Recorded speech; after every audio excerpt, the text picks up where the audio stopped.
When temperatures fell to -40 degrees in the Scottish Highlands, the Duke dug underground to save his horses. The Duke of Strathmere was bleeding into the frozen earth when his factor found him, hands torn to ribbons, nails split to the quick, still clawing at the iron-hard ground with a pickaxe he could barely lift. The temperature had plummeted to 40 degrees below zero, the kind of cold that stopped time itself, that froze breath in lungs and turned spit to ice before it hit the ground. In the stables behind him, 23 horses screamed, high, terrible sounds that no creature should make, as the cold murdered them slowly, despite every fire, every blanket, every desperate human effort. "Your Grace, you'll kill yourself," the factor shouted over the wind. But Malcolm Brennan MacLeod didn't stop digging. He couldn't. Because 5 years ago, when he'd lost everything that mattered, a horse named Phantom had stood beside him in another kind of darkness and refused to let him die.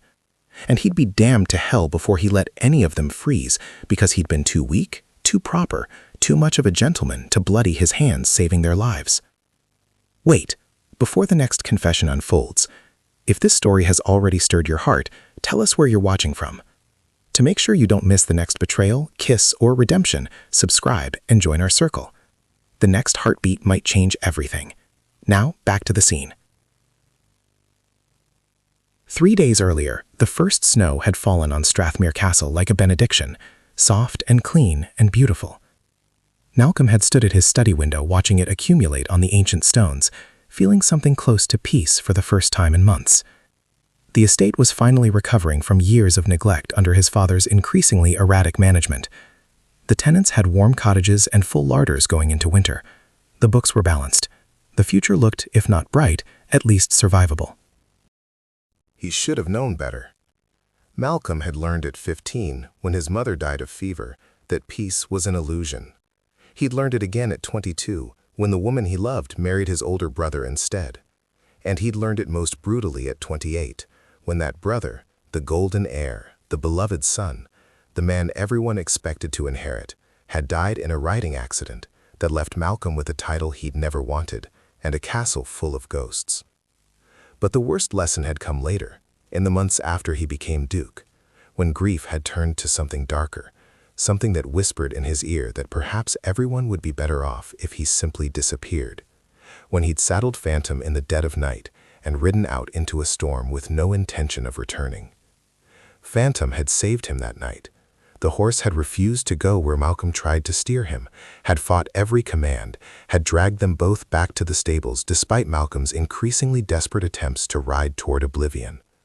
And when they'd finally stumbled through the stable doors, when Malcolm had collapsed in the straw and sobbed like a child, Phantom had stood guard over him until dawn. Malcolm owed that horse his life. He owed all of them, every animal in his care, better than what his father had given them, better than cold stables and indifferent grooms and the casual cruelty of neglect disguised as aristocratic detachment.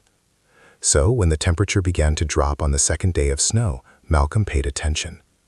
His head groom, a grizzled Highlander named Duncan, who'd been with the estate for 40 years, found him at breakfast with worry etched deep in his weathered face.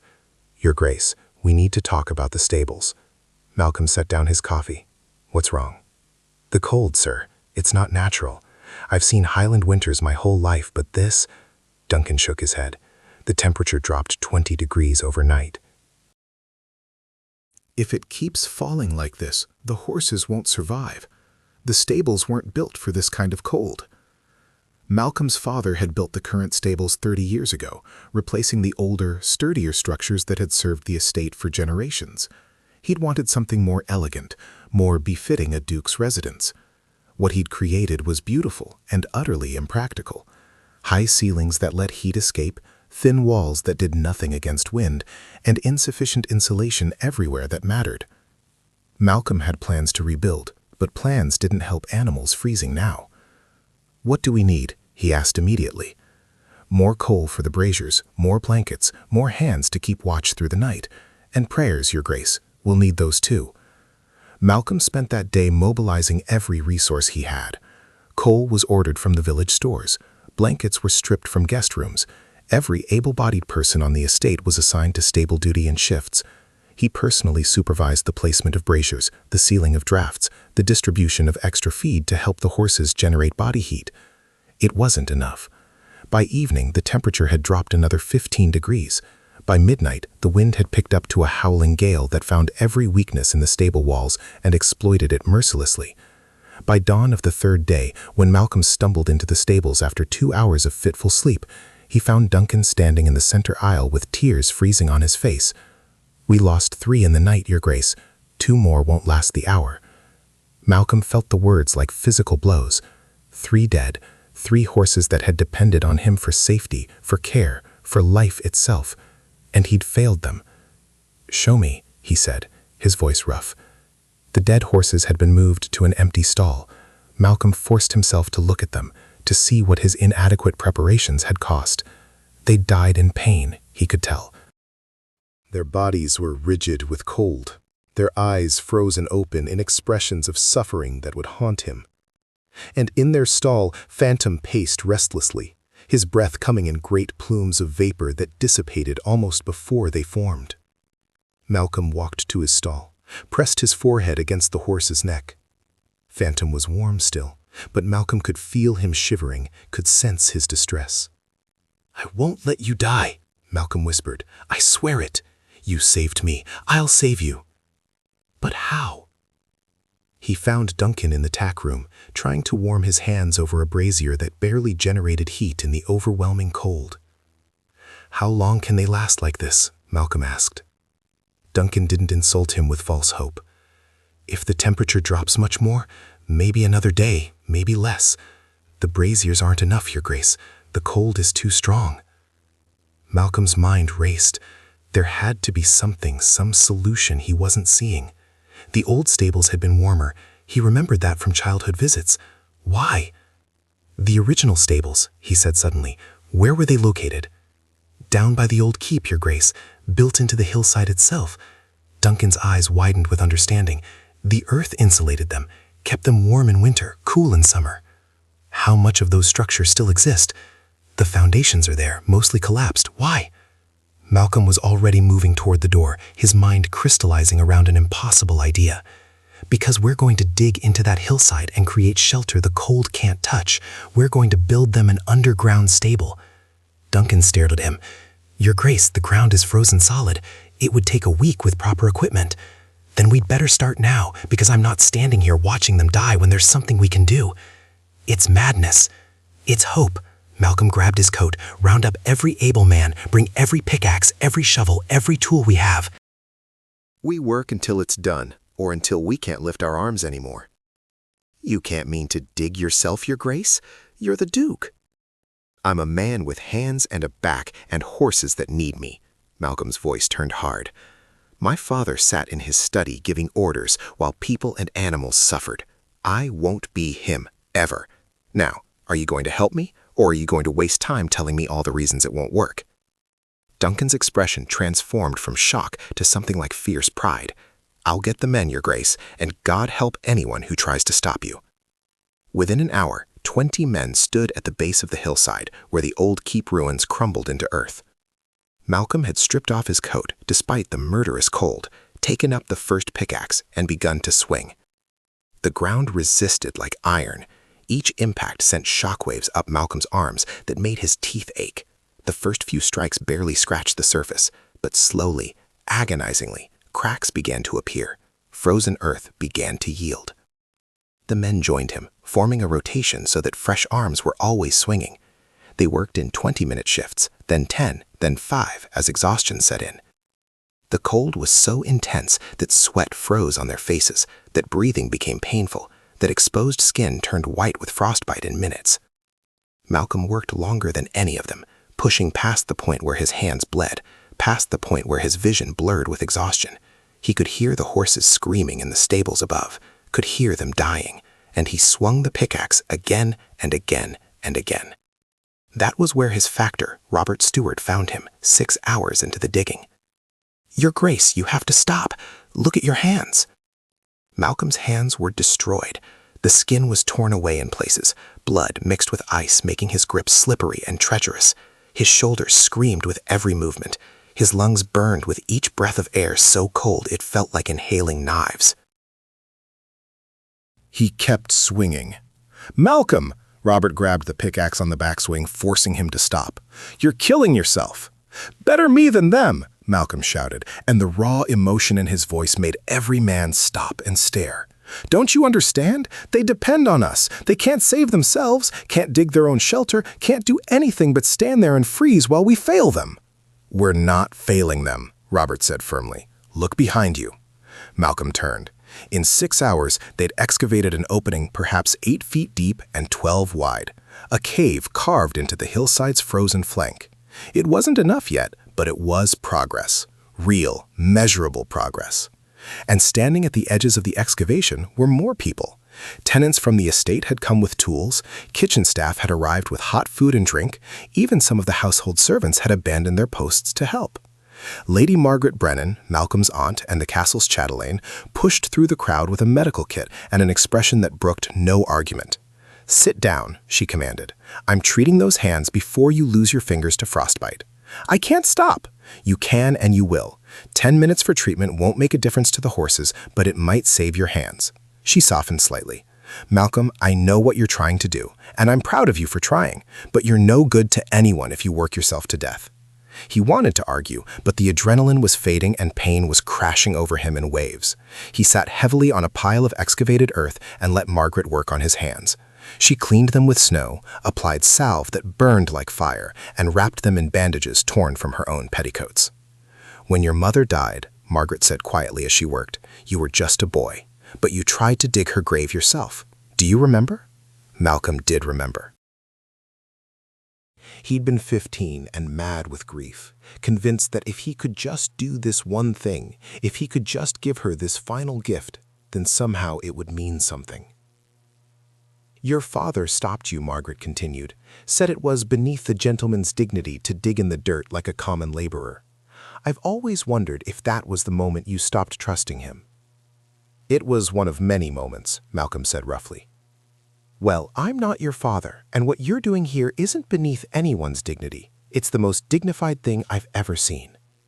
She tied off the last bandage. "You're trying to save lives at risk to your own. That's what nobility really means." She stood and turned to address the assembled crowd.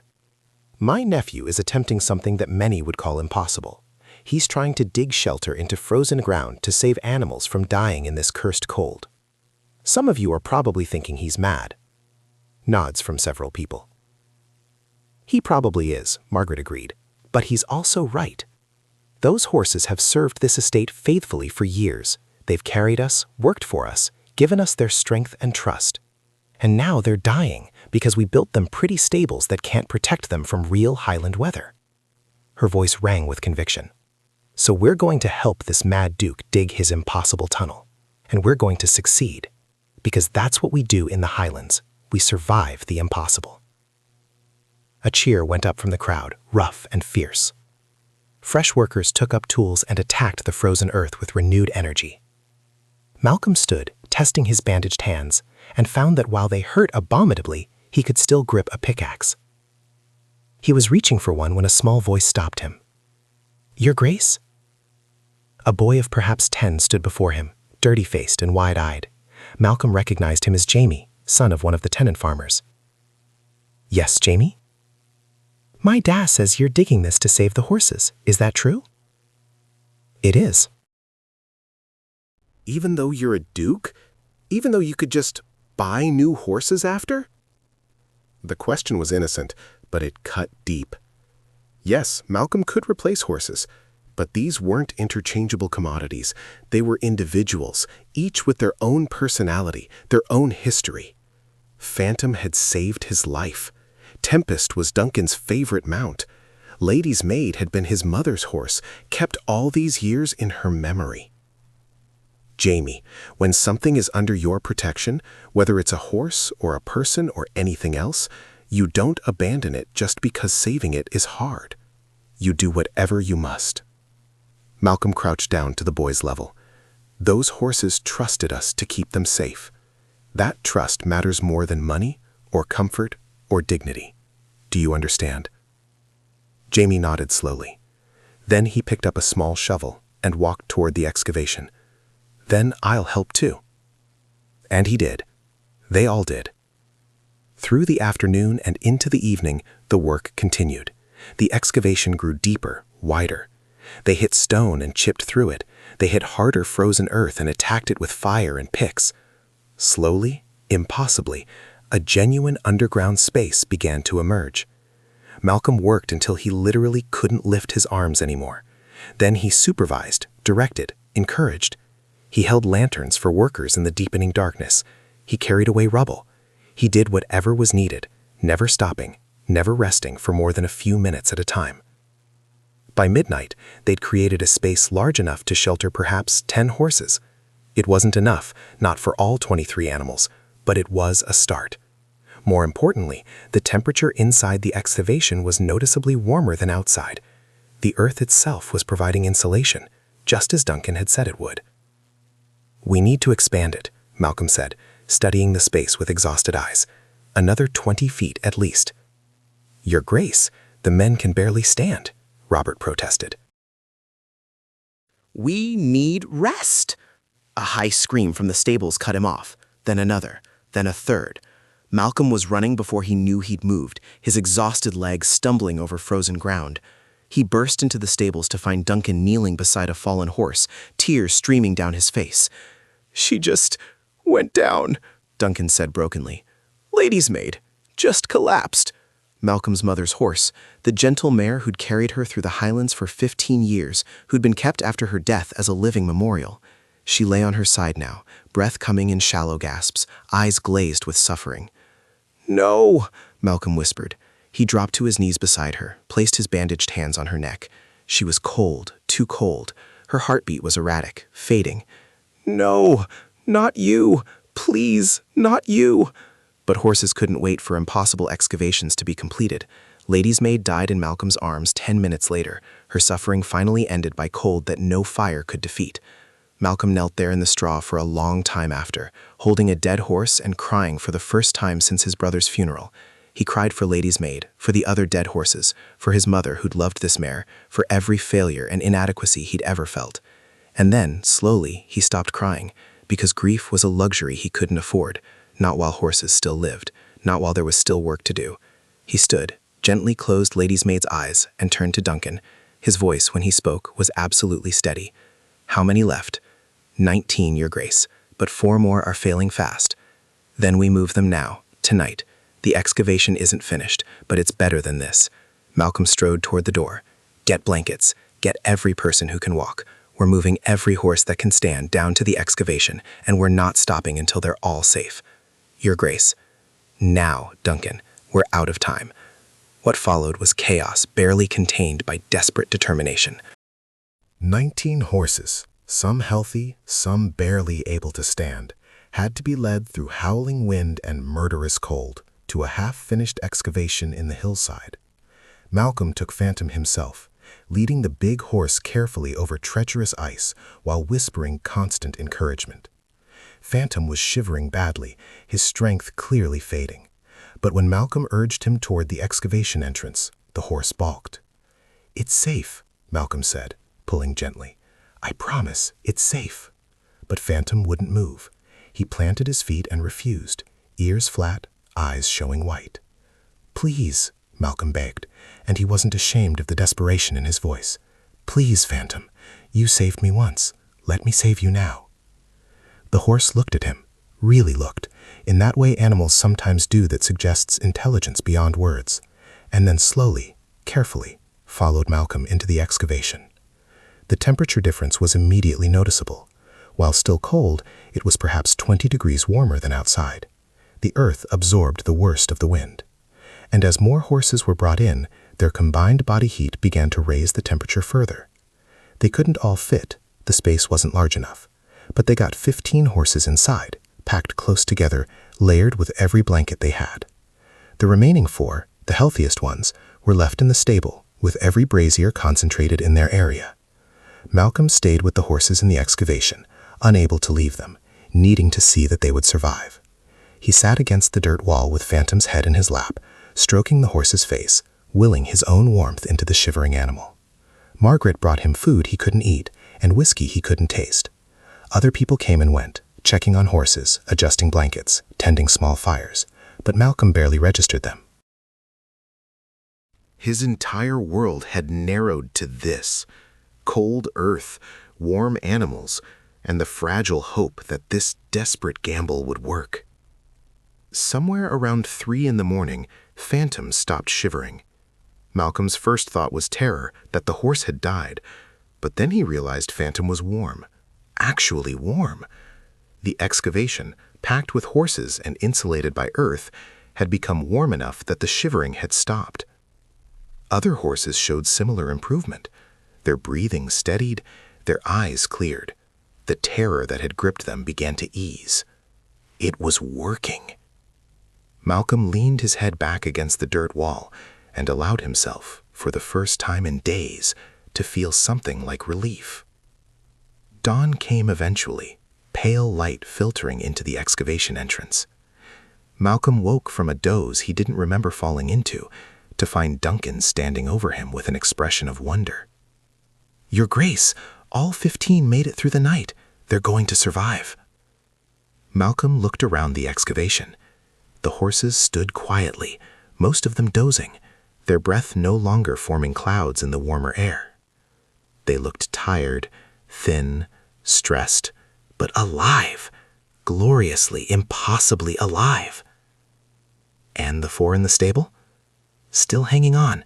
The cold is easing a bit. It's only -30 now. I think they'll make it. Only -30. That Duncan could say those words with relief showed how insane the past few days had been. Malcolm stood slowly, his abused body screaming in protest.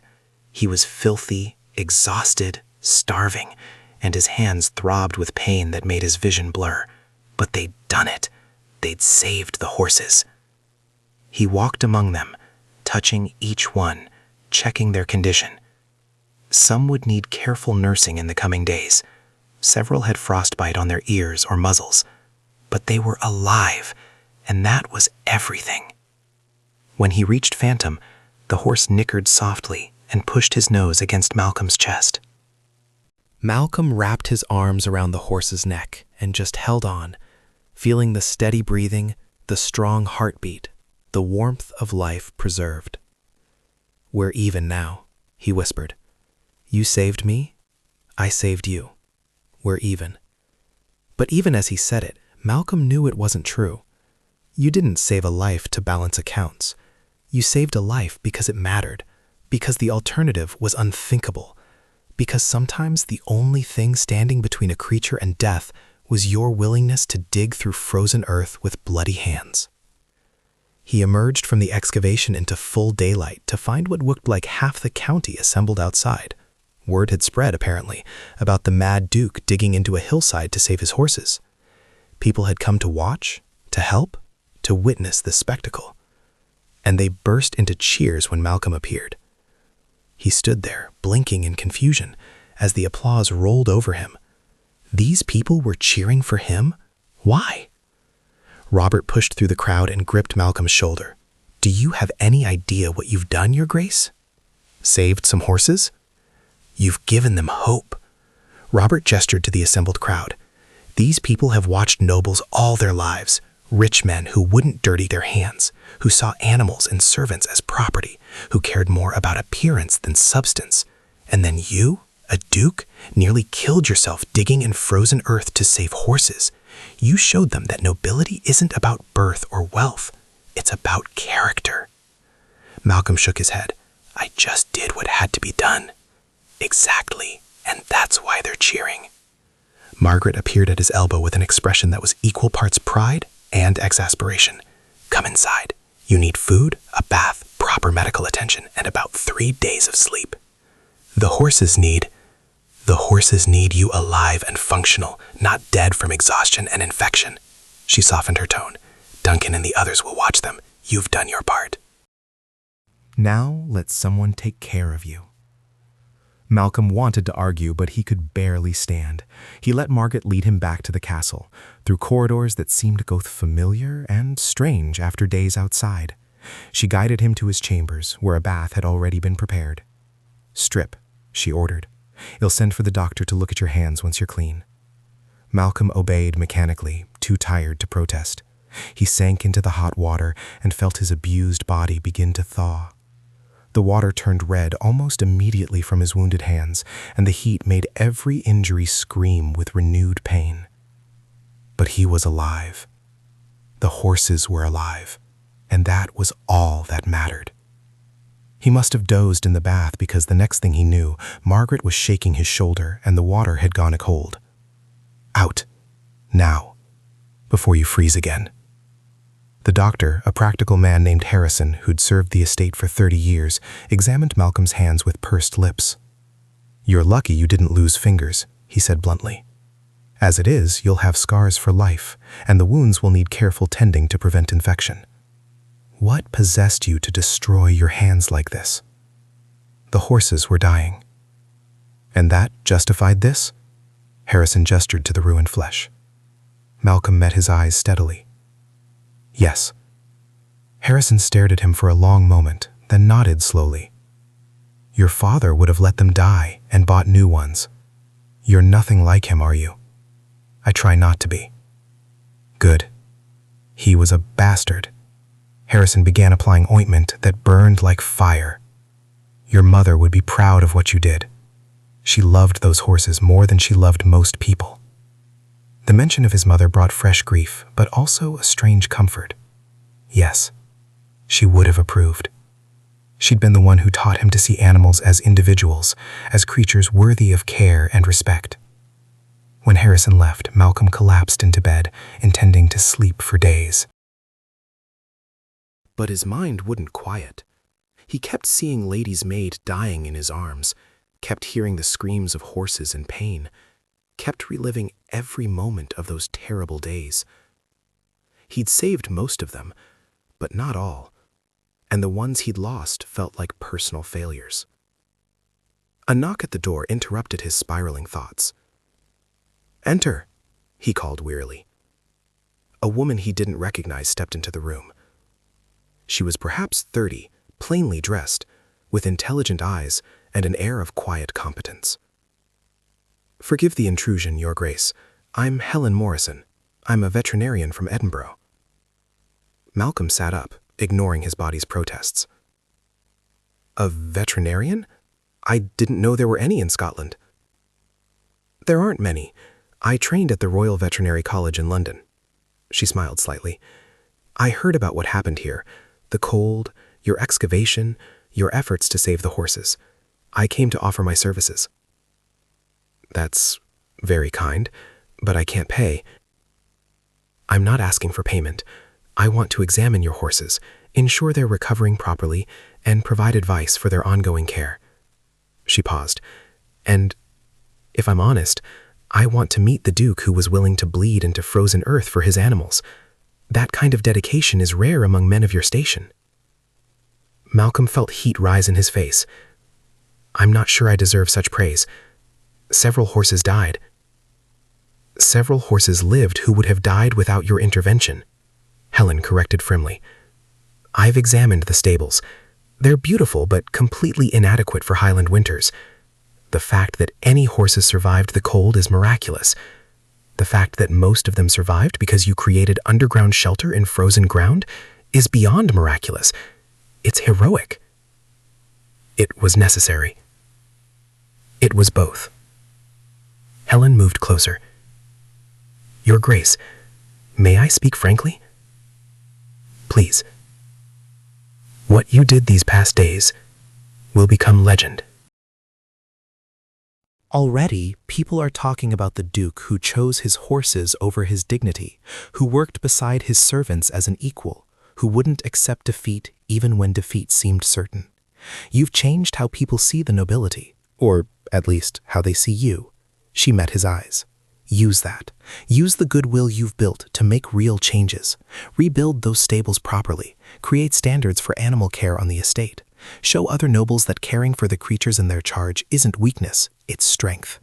Malcolm listened, and something in his chest, something that had been tight since his brother's death, began to loosen.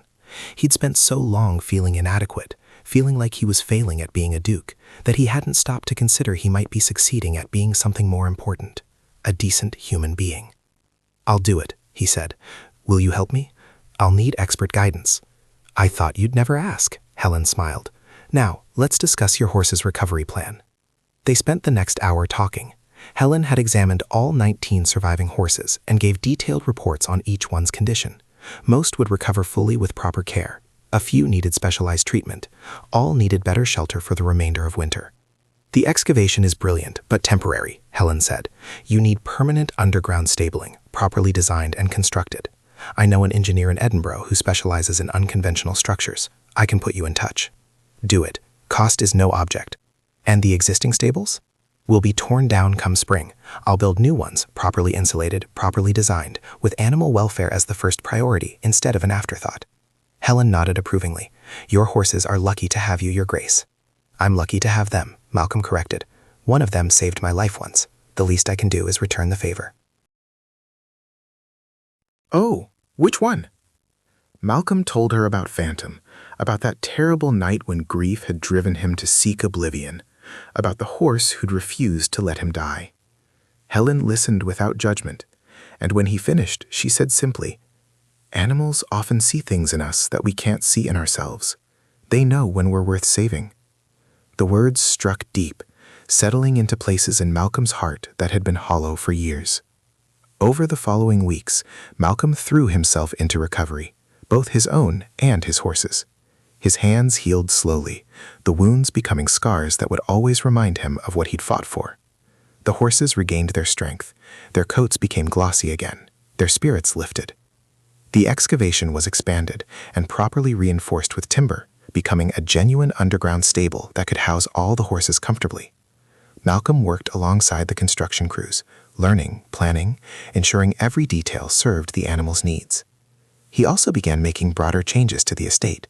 Tenant cottages were inspected and improved. Working conditions for staff were examined and enhanced. A school was established for the workers' children. Malcolm discovered that the principles that had driven him to save the horses, responsibility, care, refusing to accept suffering he had the power to prevent, applied equally well to running an estate. Word of the Duke who dug underground to save his horses spread far beyond the Highlands. Other nobles began visiting, curious about the underground stables, about the man who'd created them. Some came to mock, but most came to learn. Malcolm welcomed them all. He showed them the excavation, explained the principles behind it, shared Helen's advice about animal care. And slowly, imperceptibly, attitudes began to shift. It became fashionable among progressive nobles to care properly for animals, to see them as sentient beings deserving of protection rather than property to be discarded when inconvenient. But the greatest change was in Malcolm himself. He'd spent 5 years feeling like an imposter duke, inadequate to the title and the responsibilities it carried. But digging through frozen earth had taught him something essential. Being a duke wasn't about birth or inheritance or living up to impossible standards. It was about choosing, every day, to be responsible for the lives and welfare of those under your protection. It was about getting your hands dirty when necessary. It was about refusing to accept defeat when lives hung in the balance. One evening in early spring, as the last snows melted and the Highlands began their annual transformation into green beauty, Malcolm stood in the underground stables watching his horses. They were all there, Phantom, Tempest, all 19 survivors of that terrible cold. They were healthy, content, safe. Duncan found him there, as he often did.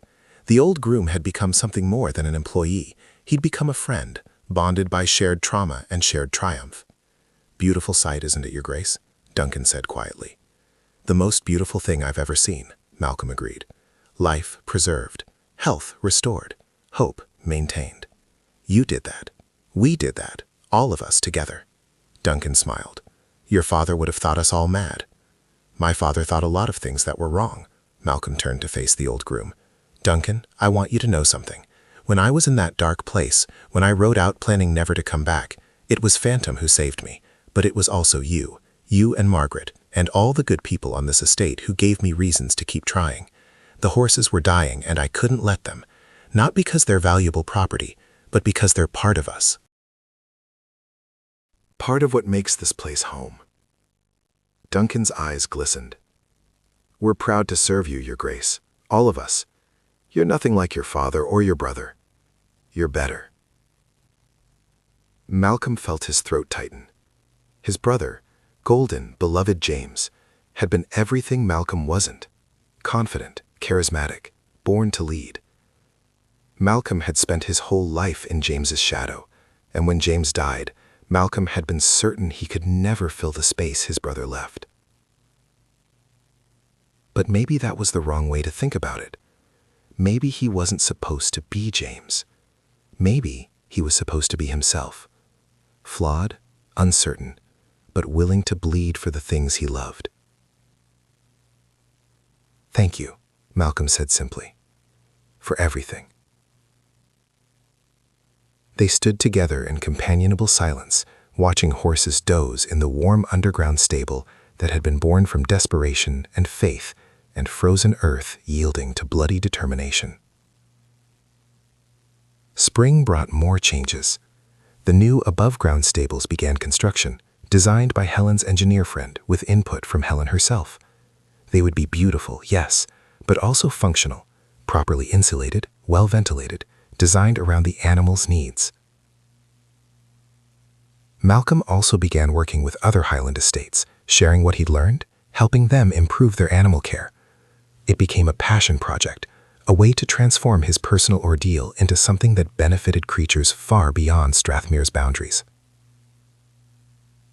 Helen stayed on, officially as veterinary consultant, but actually as friend and advisor. She and Malcolm worked well together, their shared dedication to animal welfare creating a partnership that some in society found scandalous, a duke working closely with a woman professional, but that Malcolm refused to apologize for. "Let them talk," he said when Margaret warned him about rumors. "I've learned that doing the right thing often looks mad to people who've never tried it." One afternoon in late spring, Malcolm was in the new stable supervising construction when a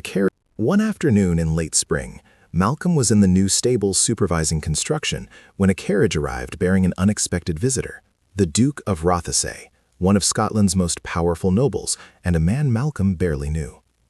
Rothesay was elderly, perhaps 70, with sharp eyes that missed nothing. He declined refreshment and asked instead to see the horses and the underground stables. Malcolm gave him the full tour, explaining the necessity of the excavation, the construction process, the results. Rothesay listened without comment, his expression unreadable. Finally, standing in the underground stable with horses peacefully dozing around them, Rothesay spoke. "My grandson is 15. He's being groomed to inherit my title when I die, and he's becoming everything I despise. Arrogant, careless, convinced that birth conveys virtue." The old duke's voice was heavy with sadness. "I brought him to see several estates this spring, hoping to show him what responsible nobility looks like. He was unmoved by all of them, but I think you might reach him." "Your Grace, I'm not sure." "Let me tell you a story," Rothesay interrupted. 50 years ago, when I inherited, I was much like my grandson. I thought being duke meant being served, being superior, being untouchable. Then we had a terrible winter, not as cold as yours, but cold enough. My stable master begged me for funds to improve the horse shelters. I refused, said it was an unnecessary expense. Rothesay's face tightened with old pain. 12 horses died that winter. 12 animals that depended on me for protection, dead because I was too proud and too cheap to provide adequate shelter. Their deaths taught me what my father never could, that power without responsibility is tyranny, and nobility without compassion is an empty title. He turned to Malcolm. "You learned that lesson young. You learned it when you chose your horses over your dignity, when you bled into frozen earth rather than accept their deaths. That's what I want my grandson to see, a man who understands what it truly means to be noble." "I'd be honored to speak with him," Malcolm said, "but I can't promise to change him. Some people only learn through their own failures." "Perhaps. But perhaps seeing what you did, seeing the scars on your hands, hearing how you refused to give up, understanding that you chose suffering over acceptance, perhaps that will plant a seed. That's all I'm asking for, a seed of possibility."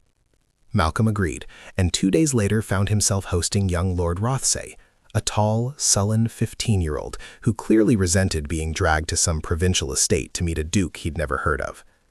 Malcolm didn't try to lecture him. Instead, he simply showed him the estate, the underground stables, the construction of the new facilities, the happy, healthy horses. He introduced him to Duncan, to Helen, to the workers who dug through frozen earth. He let them tell their stories. And then, as they stood in the underground stable with Phantom, Malcolm rolled up his sleeves and showed the boy his hands.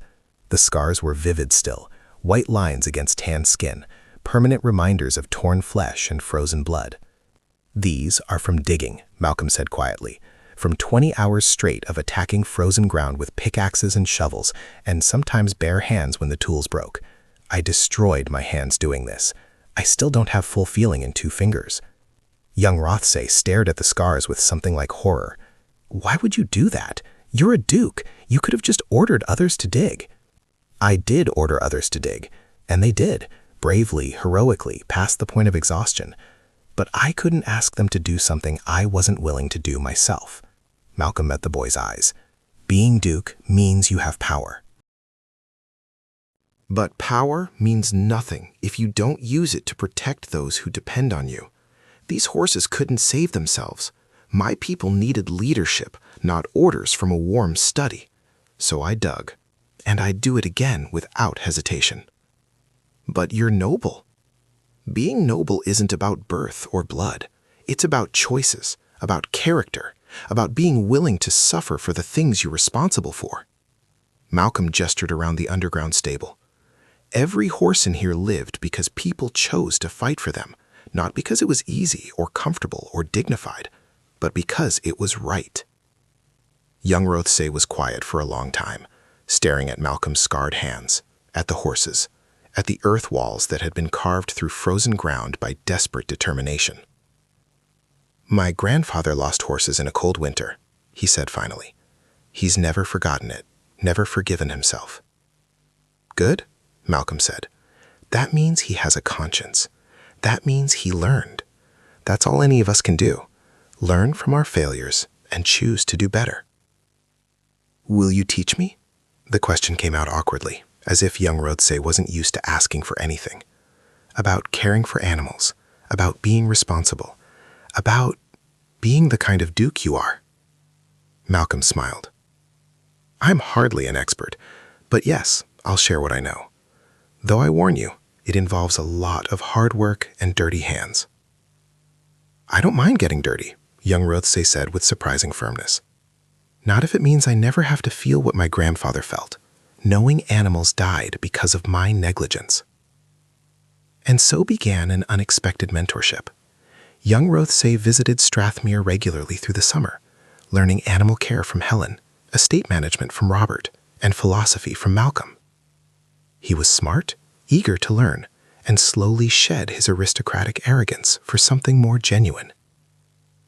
Malcolm watched the transformation with satisfaction. This was another form of rescue, not of horses from cold, but of a young man from becoming the kind of noble who valued pride over compassion.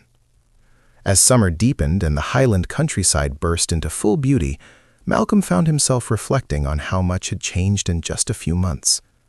The estate was thriving, the horses were healthy, he'd gained friends and allies, and a sense of purpose he'd never imagined. But more than that, he'd learned something essential about himself. He was stronger than he'd believed, braver than he'd known, and capable of succeeding at the things that actually mattered. One evening, as he sat in the underground stable with Phantom's head resting against his shoulder, Helen found him. "You look contemplative," she said, settling onto a hay bale nearby. "Just thinking about how far we've come. 6 months ago, I was watching horses die and feeling helpless. Now," he gestured around, "now we've created something that will protect them for generations." "You created something bigger than that," Helen said. "You created a model for how nobles should relate to the creatures in their care. Do you know how many estates have contacted me asking for advice on improving their stables, asking specifically for designs like yours?" "How many?" 47, and that's just in Scotland. I've had inquiries from England, Ireland, even France." She smiled. "You started a revolution, Malcolm. A quiet one, perhaps, but a revolution nonetheless." Malcolm felt humbled by that. He'd never set out to change the world just to save his horses. But perhaps that was how real change happened. One desperate choice at a time. One act of conscience inspiring another. "I couldn't have done it without help," he said. "Without Duncan and Margaret and you and everyone else who believed we could dig shelter from frozen earth." True, but you were the one who chose to try, who refused to accept defeat. That's leadership, Malcolm. That's what being a duke should mean. They sat in comfortable silence for a while, listening to horses breathe, feeling the warmth of the underground space, appreciating the simple miracle of life preserved. "What's next for you?" Helen asked eventually. "Now that the stables are done, the horses are safe, and you've become the most progressive duke in Scotland." Malcolm laughed. "I suppose I'll keep doing what I'm doing, managing the estate, caring for the animals, trying to be better than I was yesterday. Maybe take on some more students like young Rothsay, spread the revolution, as you call it. No plans to marry, produce heirs, do all the things society expects?" The question was gentle, but Malcolm felt it land in sensitive territory. The truth was, he'd never been interested in marriage. Not because he didn't like women, Helen was proof he could form deep friendships with them, but because his heart had never engaged in that particular direction. "I have a cousin who can inherit," he said carefully, "a good man who'd make an excellent duke. I'm content to let the succession pass to him when I'm gone." Helen studied him for a moment, then nodded. "Good. Too many people marry out of duty and make themselves miserable. I'm glad you're willing to chart your own course." "Learned that from the horses," Malcolm said lightly. "They don't care about expectations or social conventions. They just care about whether you treat them well." We could all learn from that philosophy. As autumn approached, bringing with it cooler temperatures and the first hints of color change in the trees, Malcolm hosted a celebration to mark the completion of the new stables. Nobles from across Scotland attended, as did common workers from the estate, creating a mix of social classes that would have horrified Malcolm's father. The centerpiece of the celebration was a tour of both the underground stables and the new above-ground facilities. Malcolm led the tours himself, explaining the design principles, introducing people to the horses, and sharing the story of that terrible cold snap and the desperate dig that had saved lives. He ended each tour at Lady's Maid's grave, a proper burial site with a headstone he'd commissioned. It read simply, "Lady's Maid, beloved companion, lost to winter's cruelty. We remember." "I failed her," Malcolm told his guests. "I didn't act fast enough, didn't have the underground shelter ready in time. She died because I wasn't prepared." He met their eyes. "I tell you this not to diminish what we accomplished, but to remind us all that our responsibilities don't end with good intentions.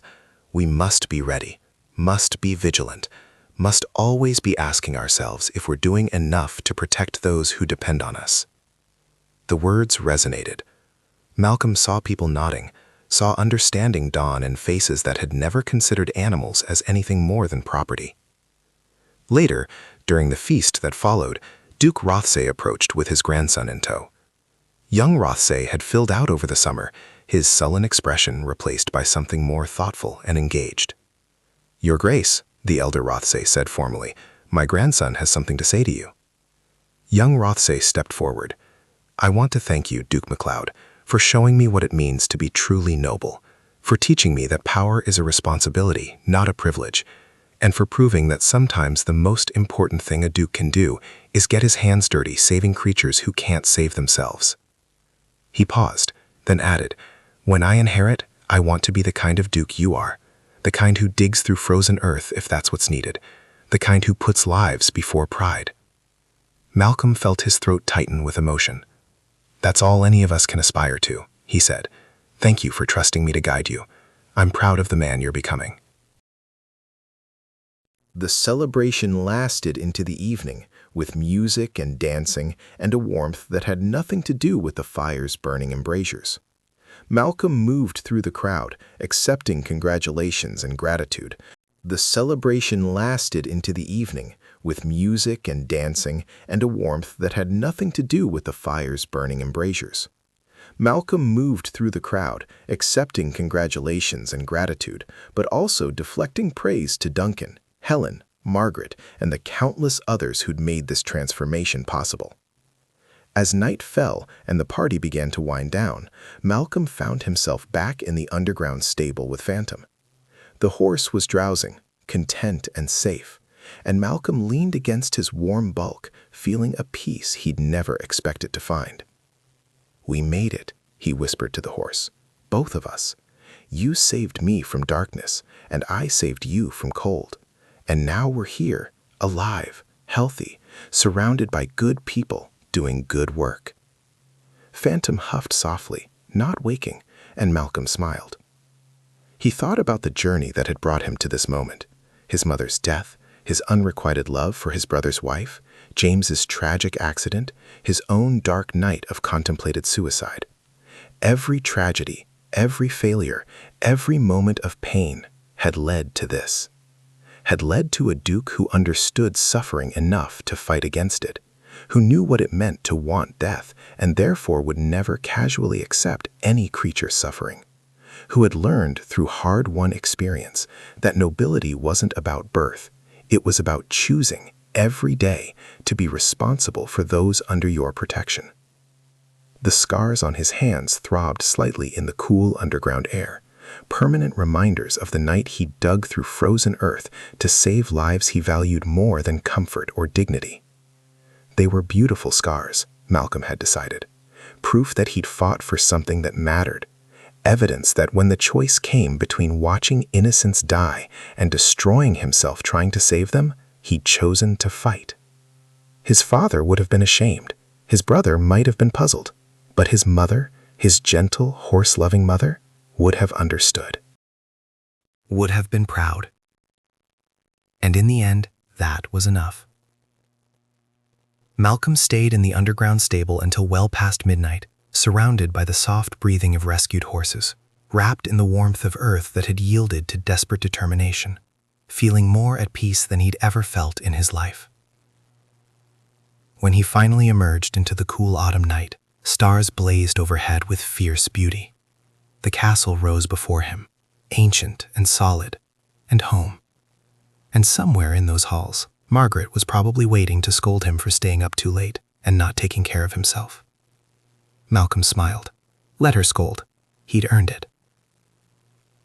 He'd earned all of it: the peace, the purpose, the knowledge that when faced with the impossible choice between acceptance and resistance, he'd chosen to resist, to fight, to bleed into frozen earth rather than watch the helpless die.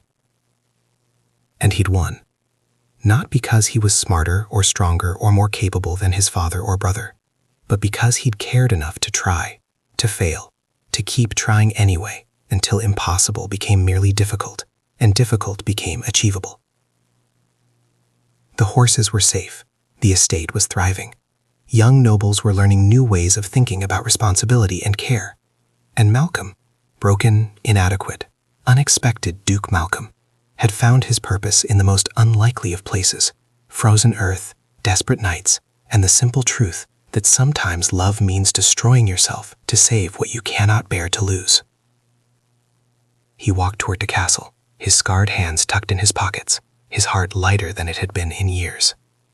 Behind him, underground, 19 horses slept in the shelter he'd carved from frozen earth with bleeding hands and unshakable will. They were alive because he'd refused to let them die. And that, Malcolm thought, was worth everything it had cost. Worth the pain, the blood, the exhaustion, the terror. Worth all of it and more. Because when temperatures fell to -40 in the Scottish Highlands, when death seemed certain and hope seemed foolish, Malcolm had chosen to dig. And in digging, he'd found himself.